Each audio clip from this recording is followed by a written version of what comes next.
बेहतरीन खबर यह है कि कामरान गुलाम, मोहम्मद हुरैरा और मोहम्मद अली, इन तीनों को कॉल अप कर लिया गया है। फ्लिप साइड ये है कि इमामुल हक जो हैं उनको ड्रॉप कर दिया गया है। और दूसरी जो अपडेट है, बहुत ही मैसिव किस्म की अपडेट है, वो अनाउंस की चेयरमैन पीसीबी मोहसिन नकवी ने खुद 5 लेजेंड क्रिकेटर्स शॉर्ट लिस्ट किए जाएंगे जो कि 5 डिफरेंट टीम्स को लीड कर रहे होंगे। ये जो टेस्ट सीरीज आ रही बांग्लादेश के खिलाफ, इसमें होने क्या वाला है, प्लेइंग 11 क्या होने चाहिए।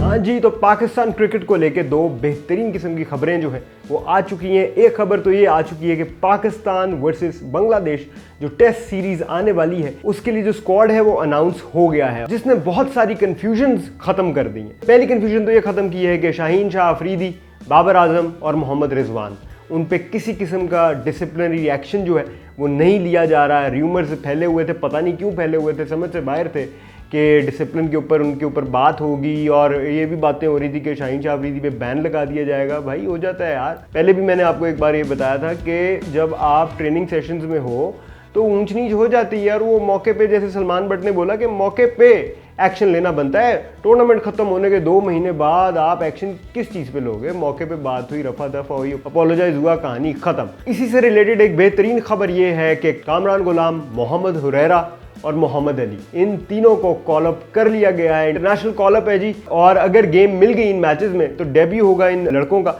और ये वो लड़के हैं जिन्होंने डोमेस्टिक में ओवर द टाइम परफॉर्म किया है। और बहुत अरसे से बात हो रही थी कि भाई इनको इंटरनेशनल लेवल पे मौका मिलना चाहिए, तो फाइनली कॉल अप हो गए। लेकिन एक फ्लिप साइड भी है इस पूरी की पूरी सिलेक्शन की। वो फ्लिप साइड ये है कि इमामुल हक जो हैं उनको ड्रॉप कर दिया गया है। इमामुल हक को ड्रॉप करने पर बहुत सारी बात हो रही है कि आया ऐसा करना चाहिए था या नहीं करना चाहिए था, क्योंकि इमामुल हक एक वो वाहिद पाकिस्तान के प्लेयर हैं जिन्होंने लेटली जितने भी लास्ट आपके टेस्ट मैचेस हुए हैं उनमें सबसे ज़्यादा कंसिस्टेंट जो हैं वो इमामुल हक रहे हैं, अगर हम ओपनर्स की बात कर लें तो। एक और बोल्ड मूव ये है जी कि शाहीन शाह अफरीदी जो कि वाइस कैप्टन थे उनको रिमूव कर दिया गया है वाइस कैप्टनसी से, और उनकी जगह साउद शकील को वाइस कैप्टन बनाया गया है। और साउद शकील ही पाकिस्तान शाहीन्स को अब लीड कर रहे होंगे, जो उनका 4 डे मैच अभी पेंडिंग है अगेंस्ट बांग्लादेश ए। और दूसरी जो अपडेट है, बहुत ही मैसिव किस्म की अपडेट है पाकिस्तान क्रिकेट में, वो अनाउंस की चेयरमैन पीसीबी मोहसिन नकवी ने खुद, जो कि ये है कि पाकिस्तान में चैंपियंस कप जो है वो खेला जाएगा, तीनों के तीनों फॉर्मेट्स में खेला जाएगा। और जो डोमेस्टिक स्ट्रक्चर है, जो पूरे के पूरे साल है पाकिस्तान का डोमेस्टिक क्रिकेट का, उसके अंदर ये ऐड कर दिया गया है। और इस अश्योरिटी के साथ ऐड किया गया है कि अब ये जो है डिसकंटिन्यू नहीं होगा, क्योंकि कॉन्स्टिट्यूशन का हिस्सा बना दिया जाएगा। क्योंकि हमने पास में देखा कि यूथ लीग भी एक शुरू हुई थी, वो शुरू होने के बाद ख़त्म हो गई थी। और भी चीज़ें जो हैं वो शुरू होती हैं, चेयरमैन बदलते हैं तो वो चीज़ें जो हैं वो रुक जाती हैं, स्लो हो जाती हैं, बंद हो जाती हैं। लेकिन ये इस पे चेयरमैन साहब ने खुद अश्योरिटी दी है कि ये सिलसिला जो है ये नहीं रुकेगा, चैंपियंस कप का सिलसिला नहीं रुकेगा, क्योंकि ये तीनों के तीनों फॉर्मेट्स को टच कर रहा है। और नई चीज़ इसमें ये होगी कि लेजेंड क्रिकेटर्स जो हैं, 5 लेजेंड क्रिकेटर्स शॉर्ट लिस्ट किए जाएंगे जो कि 5 डिफरेंट टीम्स को लीड कर रहे होंगे। और 5 डिफरेंट टीम्स जो उनके नाम होंगे, एक है स्टैलियंस, लायंस, पैंथर्स, डॉल्फिन्स और वुल्व्स। तो ये 5 टीम्स होंगी और ये तीनों के तीनों जो फॉर्मेट्स हैं ये वुमेन्स क्रिकेट में भी देखने में नजर आएंगे। अब हम वापस बढ़ते हैं पाकिस्तान को जो टेस्ट स्क्वाड अनाउंस हुआ है, तो ये वो टेस्ट स्क्वाड है जो जेसन गिलेस्पी ऑब्वियसली जब से उन्होंने ज्वाइन किया उनके बाद से ये पहली सिलेक्शन है जो देखने में नजर आ रही है, जिसमें डेफिनेटली जेसन गिलेस्पी का अपना हाथ होगा। अब बात कर लेते हैं इमामुल हक की। तो इमामुल हक ने बांग्लादेश के खिलाफ तो पहले कभी नहीं खेला, that could be one factor. लेकिन बहुत सारे प्लेयर्स ऐसे हैं जिन्होंने इस बांग्लादेश के खिलाफ पहले नहीं खेला, तो वो फैक्टर एज सच इतना पावरफुल नहीं है। दूसरा, अगर हम इमामुल हक की ओवरऑल टेस्ट के स्टैट्स चेक कर लें तो उसमें उन्होंने अभी तक 24 मैचेस खेले हैं, 46 इनिंग्स, और उनकी जो एवरेज है दैट इज 37। इंपॉर्टेंट चीज़ इसमें ये होगी कि अगर हम उनको देख लें कि पाकिस्तान में उन्होंने क्या किया है, तो पाकिस्तान में उनको खेलने का मौका मिला 2022 से लेकर 2023 में, जिसमें उन्होंने 7 मैचेस खेले, 14 इनिंग्स, और उनकी एवरेज 62 के करीब है, हाईएस्ट 157। तो इन नंबर्स को जब हम देखते हैं तो फिर एक बहुत बड़ा सवालिया निशान उठता है कि मैचेस जब पाकिस्तान में थे तो फिर इमाम को बाहर रखने की क्या ज़रूरत थी। दूसरा, अगर हम एक और चीज़ देखें तो इमामुल हक ने अपनी जो लास्ट गेम है वो ऑस्ट्रेलिया के खिलाफ ऑस्ट्रेलिया में खेली थी, टेस्ट मैच खेला था।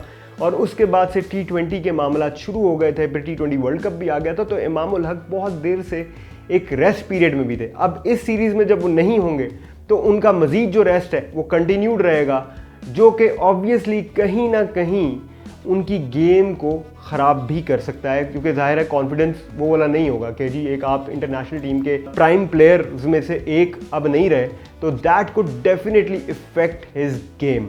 यही वो चीज़ें होती हैं जिन पे आप या तो प्लेयर्स बना देते हो या फिर बने बनाए प्लेयर्स जो हैं या वो प्लेयर्स जिनमें पोटेंशियल है उनको कहीं ना कहीं लूज अप करना शुरू हो जाते हैं। तो बड़ी ही एक ट्रिकी किस्म की डिसीजन है जो इमामुल हक की पाकिस्तान क्रिकेट ने ली है। अब इनकी जगह कौन खेलेगा, तो डायरेक्ट रिप्लेसमेंट तो साइम अयूब की बनती है, और उन्होंने अभी तक सिर्फ और सिर्फ एक टेस्ट मैच खेला है, international test match, and that is against Australia. अब वो जो टेस्ट मैच था उसमें एक इनिंग्स में तो he couldn't do much, he was unlucky. दूसरी इनिंग्स में उन्होंने अच्छा खेला, उन्होंने जिस तरह खेला, जो कंडीशंस थी, जो मामला थे, he was one of the top scorers. जहाँ तक बात है उनकी ओवरऑल परफॉर्मेंस जो इस साल में देखने में नजर आई, तो ज़्यादातर T20 मैचेस ही उन्होंने खेले, और T20 मैचेस पर उनको आप जज नहीं कर सकते टेस्ट फॉर्मेट में। Red ball cricket is entirely different from the white ball cricket. अगर हम बात करें बैकअप ओपनर की, तो बैकअप ओपनर जो नजर आ रहे हैं इधर मुझे, वो नजर आ रहे हैं मोहम्मद हुरैरा। तो इन द मिक्स जो आप ओपनर्स को देख रहे हैं वो देख रहे हैं अब्दुल्ला शफीक, साइम अयूब, मोहम्मद हुरैरा। अब मोहम्मद हुरैरा की अगर बात कर लें तो उनका भी डोमेस्टिक बेहतरीन रहा है। अगर हम उनकी लास्ट गेम देख लें तो उन्होंने डबल सेंचुरी मारी अगेंस्ट बांग्लादेश ए, तो गुड नंबर्स और बड़ा ही ज़बरदस्त बूस्टर रहेगा for him to be around the squad. जब आप ऑब्वियसली स्क्वाड में होते हैं, बेशक आपको गेम टाइम मिले या ना मिले, आपको सीखने को बहुत मिलता है, आपको बहुत सारे SOPs पता चलते हैं, आपका डिसिप्लिन और ऊपर चला जाता है। Obviously international level is another level all together. Middle order में कामरान गुलाम का इंक्लूजन है which is a booster for him. बहुत अरसे से वो डोमेस्टिक में बहुत अच्छा करते आ रहे थे। इनफैक्ट उनका जो ऑस्ट्रेलिया टूर अभी चल रहा है शाहीन्स के लिए, उधर भी उन्होंने बहुत अच्छी परफॉर्मेंसेज जो हैं वो दी हैं with the bat as well as with the ball. Sarfaraz Ahmed की अगर हम बात कर लें तो मोहम्मद रिजवान के साथ जो एक और कीपर सिलेक्ट हुए in the squad, that is Sarfaraz Ahmed. बहुत सारी बातें ये हो रही थी कि किसी यंगस्टर को डाला जाए इन द मिक्स, लेकिन सरफराज अहमद के साथ ही जाया जा रहा है, और आई थिंक बड़ा क्लियर एक सिग्नल है कि सीनियर प्लेयर्स की इंक्लूजन होनी ज़रूरी है ताकि जूनियर प्लेयर्स जो हैं उनको कुछ सीखने को मिले। और अगर पाकिस्तान ये दोनों के दोनों टेस्ट मैचेस जीत जाती है तो WTC 2025 में पाकिस्तान के जो मौके हैं वो बढ़ जाएंगे टू प्ले द फाइनल। इसी के साथ एक और चेंज जो है वो एक्सपेक्टेशन में था, जो कि था साहिबजादा फरहान की इंक्लूजन। साहिबजादा फरहान वो हैं जिनको पाकिस्तान शाहीन्स का कैप्टन भी अनाउंस किया रेड बॉल क्रिकेट में, लेकिन उसके बावजूद ही couldn't make it to Pakistan as of now. लेकिन अब सिलेक्टर्स भी क्या कर सकते हैं, ऑलरेडी वो 3 नए चेहरों को तो मौका दे रहे हैं, और वो 3 वो चेहरे हैं जिन्होंने रिसेंटली भी परफॉर्म किया और जो बहुत अरसे से डिजर्व भी कर रहे थे। अब अगर देखा जाए तो शाहीन्स की जो परफॉर्मेंस रही रिसेंटली, उसमें कामरान गुलाम और Mohammad Hurairah, they were better than Sahibzada Farhan. तो probably that would be the decisive point जिसकी वजह से Sahibzada Farhan couldn't make it. Well let's be hopeful, keep performing, and इंशाल्लाह साहिबजादा फरहान आपको हम जल्द देख रहे होंगे पाकिस्तान क्रिकेट में। अब बात कर लेते हैं ये जो टेस्ट सीरीज आ रही बांग्लादेश के खिलाफ, इसमें होने क्या वाला है। तो इसमें देखें जी, सीधी सीधी बात, कंडीशन के ऊपर बात अगर हम कर लें तो पाकिस्तान ने सिर्फ और सिर्फ एक स्पेशलिस्ट स्पिनर खिलाया है, और वो है अबरार अहमद, जिनको जनरली इतना गेम टाइम मिल ही नहीं रहा होता। पूरे वर्ल्ड कप में नहीं मिला था, फिर उसके बाद T20 वर्ल्ड कप में नहीं मिला था। कलप गए लोग कह कह के भाई उसको भी कुछ करवा दो, लेकिन क्या मामला थे, क्या वजह थी कि उनको नहीं खिलाया जा रहा था। लेकिन टेस्ट मैचेस में वो खेलते हैं, तो क्योंकि सिर्फ एक स्पेशलिस्ट स्पिनर है, जिसकी वजह से पाकिस्तान की अप्रोच क्लियरली नज़र आ रही है, जो कि है पेस अटैक से पाकिस्तान अटैक करना चाहेगा। और जनरली बांग्लादेश जो है वो स्पिनर्स को अच्छा खेल लेती है, उनका एक्सपोजर स्पिनर्स की तरफ ज़्यादा है, तो ये भी रीज़न हो सकता है कि पेस के साथ जाया जा रहा है। अब पाकिस्तान की जहाँ तक पिचेस की बात है तो वो ज़्यादातर तो फ्लैट पिचेस होती हैं, जिस पे पेसर्स और सीमर्स जो हैं वो बहुत ज़्यादा परफॉर्म नहीं कर पाते। तो लेट्स सी, टोनी हैमिंग्स जो है उनके आने के बाद हो सकता है पिच में कोई चेंजेस देखने को मिले और वो उतनी फ्लैटर ना रहें, शायद पेस को पहले से ज़्यादा सपोर्ट करें। तो सिलेक्शन को देखा जाए तो स्ट्रैटेजी तो कुछ इस तरह की नज़र आ रही है, और खाली ये 2 टेस्ट मैचेस नहीं है ना, इसके बाद भी टेस्ट मैचेस हैं। तो ओवरऑल पाकिस्तान में जितने भी टेस्ट मैचेस होंगे, नज़र ये आ रहा है कि पिच में तब्दीली होगी और बड़ी बेहतर होगी, और इस तरह की होगी कि बॉलर्स को सपोर्ट कर रही होगी। The only risk attach to this series is कि सिर्फ एक स्पिनर है जो कि आपका स्पेशलिस्ट स्पिनर है, और अगर पेसर्स ना परफॉर्म कर पाए तो 10 विकेटें एक इनिंग्स में लेना मुश्किल हो सकती हैं पाकिस्तान के लिए। इसी के साथ अगर हम देखें तो नसीम शाह जो हैं वो 13 महीने बाद टेस्ट क्रिकेट में वापस आ रहे हैं। इंजरीज की वजह से वो एब्सेंट थे। और उनके साथ अगर हम आमिर जमाल को देखें तो आमिर जमाल भी अभी तक फिटनेस टेस्ट क्लियर नहीं कर पाए, वो भी इंजर्ड हुए रिसेंटली।